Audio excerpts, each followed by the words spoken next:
When it comes to Iran, a couple of things. First, President-elect Biden is committed to the proposition that Iran will not acquire a nuclear weapon. And we share, I know, that goal across this committee.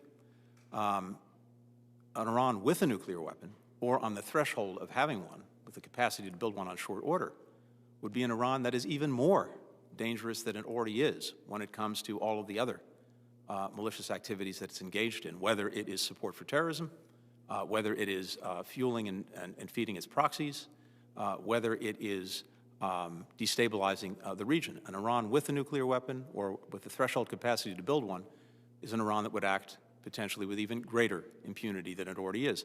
So I think we have an urgent responsibility to do whatever we can to prevent Iran from acquiring a record or getting a weapon or getting close to the capacity to having the fissile material to break out on short notice.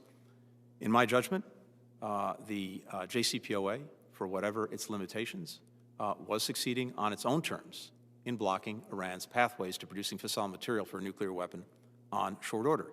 It also featured, and a feature that continues, the most intrusive inspections and monitoring regime in the history of arms control. The challenge we face now is that we pulled out of the agreement. Iran is now taking steps to undo the various constraints that were imposed on it by the agreement. And so it has increased its stockpile of low-enriched uranium. It is now enriching at a higher level. It is deploying centrifuges in ways that were prohibited under the agreement. The result is, based on public reporting, the breakout time, the time it would take Iran to produce enough fissile material for one weapon, has gone from beyond a year, as it was under the JCPOA, to about 3 or 4 months, based at least on public reporting. And that potentially brings us right back to the crisis point that we were reaching before the deal was negotiated.